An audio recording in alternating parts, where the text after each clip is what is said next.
Сәлеметсіздер ме? Менің есімім Мунира Думан. Мен өз бейнеблогымда Қазақстан тәуелсіздігінің 30 жылдығы қарсаңында еліміздегі ұлтаралық татулық, дінаралық төзімділікке негізделген мультимәдениетті зерттеп көрмекпін. Бір шаңырақ астында бейбіт ғұмыр кешіп жатқан этностар жайында айтатын боламын. Ендеше бүгін түрік диаспорасымен таныс болыңыздар.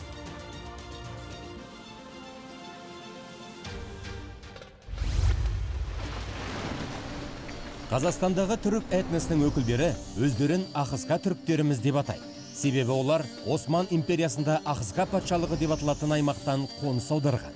Қазіргі Грузияның оңтүстік батыс аймақтарында түріктер ежелден тұрып келген болатын. Алайда, Екінші дүниежүзілік соғыстың соңына қарай олар Орта Азия мен Қазақстан аумағына көшуге мәжбүр болған.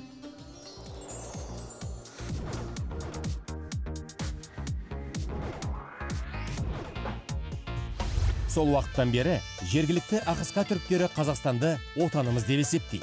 Сондай-ақ олар көне диалектіні, ата-бабадан қалған салт дәстүрді сақтап қалғандарын мақтан тұтады. Еліміздегі ірі этностардың бірі болып саналатын түрік диаспорасы дінге берік, достығы мығым, ауызбіршілігі мықты. Республиканың барлық аймағында этномәдени бірлестіктері бар. Қазақ-түрік лицейлері және 2 жоғары оқу орны жұмыс істеп тұр. Жеке басылымдары да шығарылады. Қилы тағдырды бастан кешкен Ахыска түріктерінің әр отбасының тарихы бар. Қазақ жерін паналап, жергілікті халықтың көмегімен аман қалған түрік бауырларымыздың естен кетпес естелігі көп. Десек те, диаспораның жас өкілдері қазіргі Қазақстанның тарихын қағаз бетіне түсіріп жатыр. Ендеше жаңа тарихты парақтап көрейік. Біздің қазақ тілі онлайн жобасына 60-қа дейін оқушы қатыса алады. Жаңа бір жоспар ретінде осыны сізге сұнайын деп отырмыз біз бүгін. Бұл іс-шараға бүкіл Қазақстаннан адамдар қатыса ала ма? Әрине. Бүкіл Қазақстандан онлайн форматта осы біздің платформаға қатыса алады. Расул Ахметов бойындағы ұйымдастырушылық қасиетінің бала кезінен барын айтады. Атасы оны дамытуға көмектескен және тілдерді меңгеруге ықпал еткен екен. Қазіргі таңда Расул дүниежүзілік Ахыска түріктерінің қауымдастығын басқарып отыр. Қазақ, түрік, орыс тілдерін жетік меңгерген. Диаспораның бүгінгі жай-күйін жақсы біледі және мемлекеттік тілді дамытуға зор үлес қосып отырған азамат.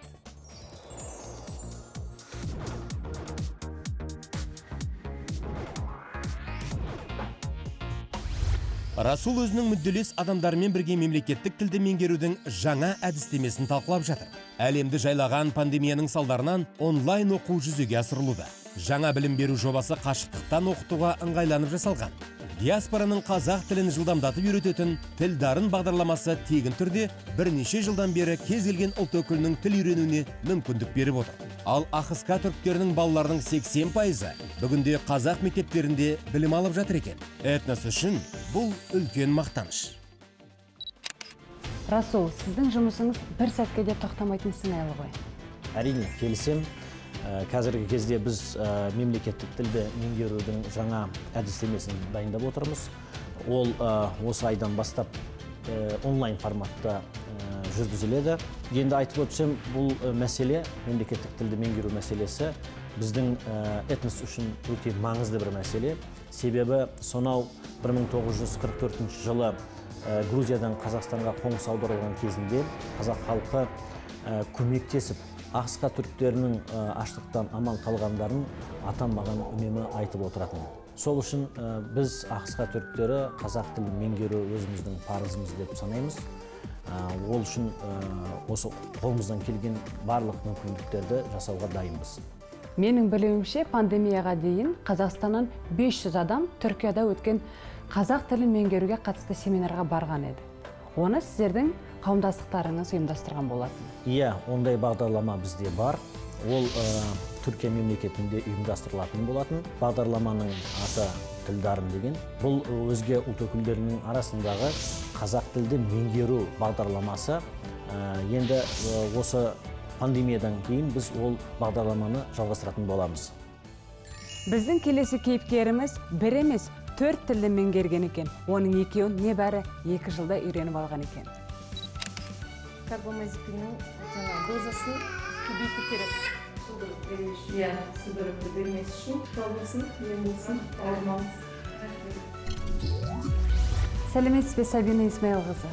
Сәлеметсіз бе, Мира? Сабина Асланова кішкентай кезінен дәрігер болуды армандаған. Тілге деген құштарлық өсе келе байқалған. Кентау қаласының тумасы Астанадағы медицина университетіне оқуға түседі. Бірақ оқуын Алматыда қазақ тілінде жалғастырады. Ол кезде ағылшын және орыс тілін жетік білген. Қазақ тілді кішкентай пациенттермен де жұмыс жасағысы келген Сабина жалпы тәжірибе дәрігері және педиатр мамандығын үздік бітіріп шыққаннан кейін дереу мемлекеттік тілінде меңгеруге кіріскен. Бүгінде Сабина Алматыдағы беделді педиатрлар санатында. Қазақ тілін жетік үйреніп алғаннан кейін ана тілінде де сөйлей бастаған. Сабина Исмаилқызы, сіз қазақ тілін меңгеріп қана қоймай, түрлі диалектіде де сөйлей береді екенсіз. Рас па? Рас. Мен негізі кішкентай уақытынан бері орыс мектебін бітірдім. Кішкентай кезімнен арманым қазақша таза сөйлеу. Бастапқыда мен орыс мектебін бітірген үшін қазақша сөйлеу қиын болды. Мен қазақ тілін толық меңгеріп алғандықтан, маған келген науқастарды еркін қабылдай аламын. Қазақстанның әртүрлі жерінен келіп, науқастар батыс жақтан, оңтүстік жақтан, өзіміздің Алматы жақтан. Менің ұлтым таза түрік. Мен ана тілімді осы қазақ тілі арқылы үйрендім. Сол үшін қазақ тілге құрметім арта түсті. Керемет, сізге келген адамдар риза болатын шығар. Сабина Исмаилқызы, сізге Түркияда жұмыс ұсынған екен. Тіпті азаматтығын алып бермек болған деп естідім. Сіз бас тарттыңыз. Негізі мен Түркияда Анкара қаласында тәжірибеге қатыстым. Түркияда бірнеше тілді меңгерген дәрігерлер қажет екен. Бірақ мен бас тарттым. Өйткені мен өз еліме қызмет еткім келді. Түркияны жақсы көремін, демалуға болады. Бірақ Қазақстанда туып өстім. Осында қызмет етіп, еліме пайда тигізгім келді. Менің ата-анам осы Қазақстанда туып өсті. Ата-бабаларым 1944 жылы жер аударылып келгенде Кентау қаласына орналастырылды. Қазақ жерінде өсіп өніп жатырмыз. Осы елге қызмет ету, тілін білу парыз деп есептейміз. Менің бала кезіндегі арманым дәрігер болу. Сол арманыма жету үшін Қазақстан мүмкіндік берді. Менің Селимжан ағамның 2 жоғары білімі бар. Қазақстан бойынша аймақтық директор міндетін атқарған, қазір өзінің жеке кәсібі бар. Менің 2 балам бар, оларды міндетті түрде қазақ мектебіне беремін. Арманыңызға жетуіңізге тілектеспін, сәттілік тілеймін.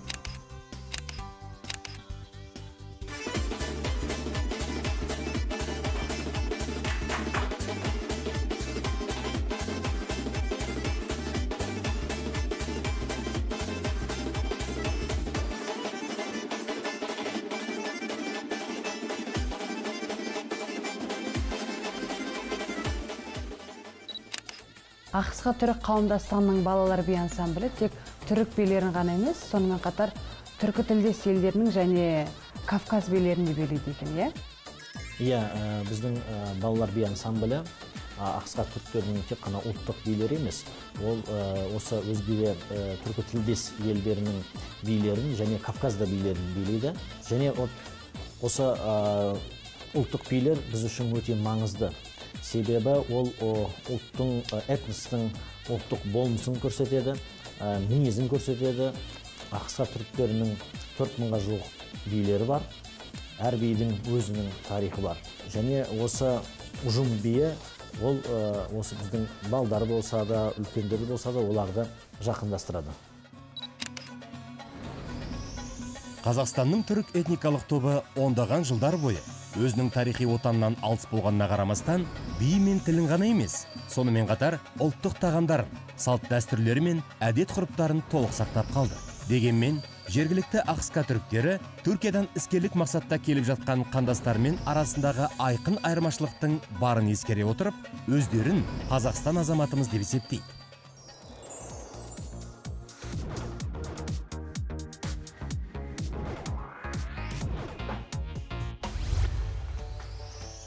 Елдегі этнос өкілдері түрік қандастарынан түбегейлі өзгешеліктері барын айтады. Мысалы, неке мәселесінде.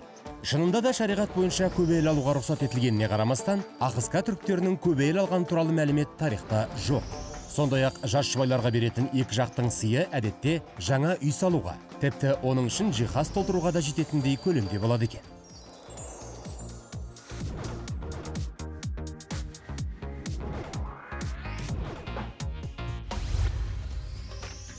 Ал түрік этносының асханасына келетін болсақ, біздің түрік тағамы деп жүргеніміздің бәрі оларға тиесілі емес. Өйткені түрік асханасының шығу тарихы тек Осман империясына ғана емес, Византияға да қатысы бар. Сондықтан да ас мәзірі Балқан және грек асханасына ұқсас болып келеді. Сәлеметсіздер ме? Құрметті оқушылар, жаңа келе жатқан біздің оқу жылымыз құтты болсын. Баршаңызға сәттілік тілеймін. Жаңа оқу жылының басталуы лицей үшін ерекше мереке. Пандемия салдарынан қашықтықтан оқып, бір-бірін жыл бойы көрмеген оқушылардың қуанышында шек жоқ. Биылғы оқу бағдарламасында қандай өзгерістер болмақ? Бұл жөнінде лицей директоры Қазақстан түрік этносының және еліміздің білім жүйесінің мақтанышы Дилдар Бадаловадан білеміз. Сәлеметсіз бе, Дилдар Недаевна? Сәлеметсіз бе? Қош келдіңіз. 2020 жылы Қазақстанның үздік директоры және үздік ұстазы атағына ие болды. Қазақ түрік лицейінің басшысы Ақысқа Республикалық бірлестігі білім беру комитетінің төрайымы. 20 жылдан бері адал еңбек етіп келе жатқан Дилдар Недаевнаның жұмыс кестесі тығыз. Бос уақыты жоқ. Қоғамдық өмірден бөлек оның үлкен отбасы бар. Дилдар Бадалова 3 бала тәрбиелеп отырған ана, 4 немересі бар, аяулы әже. Дилдар Недаевна, өткен жылы қашықтықтан оқығандықтан, биыл оқу бағдарламасына біраз өзгерістер енгізілгенін естідік. Биыл оқу бағдарламасы қандай болмақ? Өткен жылы біздің қашықтықтан оқыту аздап қиыншылықтар тудырды.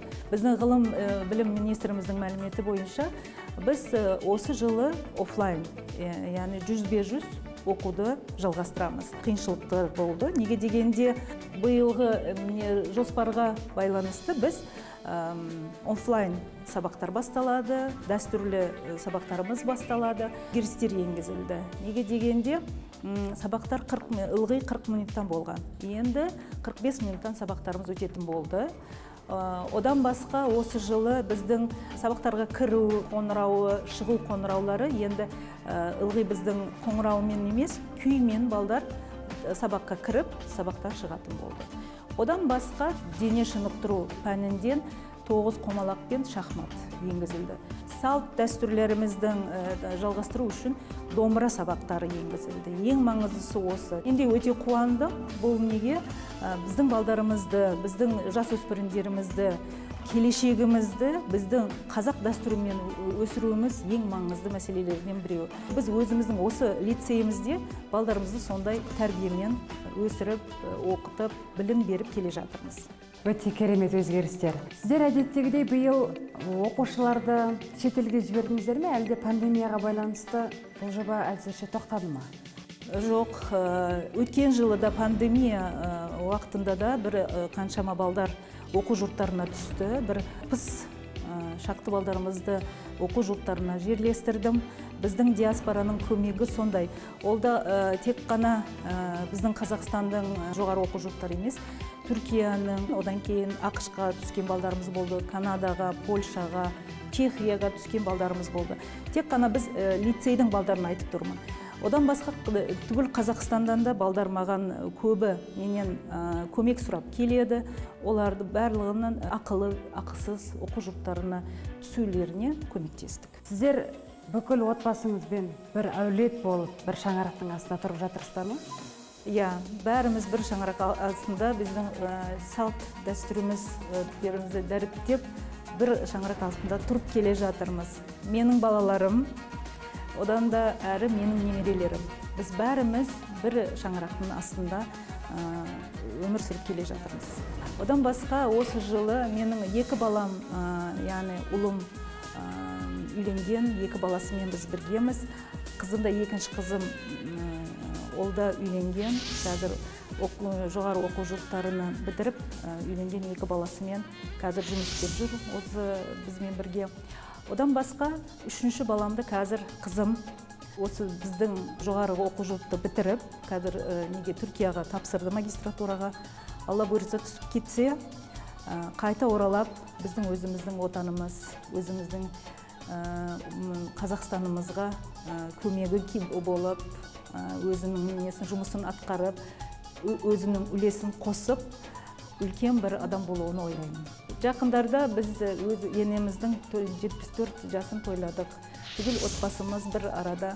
Енді өзіңіз білесіз, қазір пандемия болса да, енді жақындарымыз келіп, кішкентай біздің бүлдіршіндеріміз, немерелерім менің гүлін көтеріп, тортын көтеріп, біздің енеміздің көңілін алып, баршамыз бір өте маңызды бір күн. Неге дегенде, үлкен әже мен шөберенің арасындағы қарым-қатынас. Шөбере үлкен әженің өмірін көріп, өскені менің үшін де үлкен бақыт деп ойлаймын. Бұл менің немерем, менің келешегім. Менің жұртымның, елімнің келешегі. Ол бала үлкен әженің мінезімен өсіп, өнесе, өте тәрбиелі бала болып жетсе деп ойлаймын. Өте керемет салт дәстүр екен. Дегенмен, Дилдар Медаевна, сіздің де тағдырыңыз басқаша болар ма еді? 80-ші жылдардың соңында сіз отбасыңызбен Түркияға көшіп кеттіңіз. Бірақ сосын қайтадан оралдыңыз. Неге? 80-ші жылдардың соңында біз отбасымызбен Түркияға көшіп кеттік. 1 жылдан кейін біз қайтып ораладық. Неге дегенде, кіндік қаның төгілген жерде керек боласың әрдайым. Ит тартады сені. Отан, оттан да ыстық, жансаң да күймейсің дейді ғой біздің қазақтарда. Көп рахмет сізге, отанға деген сүйіспеншілігіңіз ешқашан азаймасын. Амин.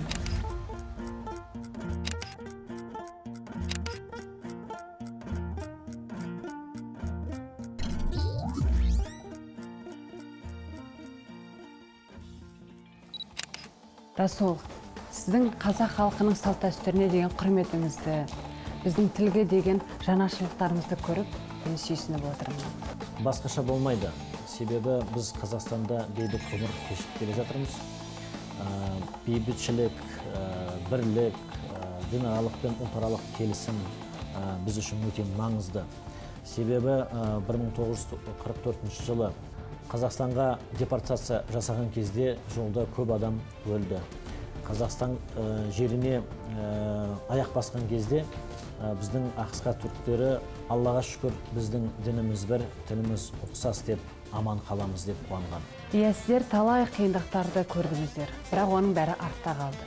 Қазіргі таңда сіз қазақ жерінде талай жетістіктерге жетіп, неке осындай ұлттық билермен бізді қуантып жүрсіз. Сіздерге көп рахмет. Сізге де рахмет. Бірлік бар жерде тірлік бар дейді дана халқымыз.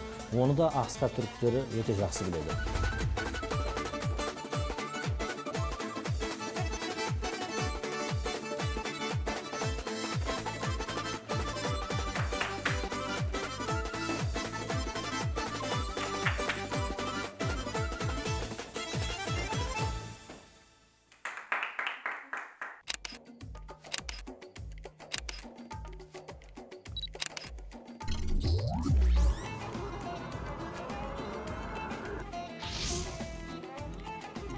Кезінде Сүлеймен Демирел Қазақстанның басты байлығы халқы.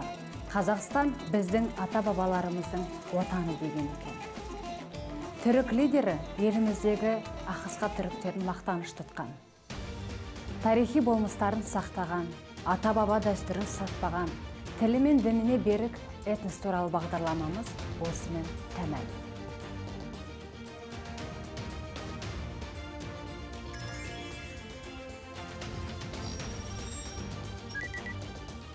Шаңырағымыз шайқалмасын. Аман болайық.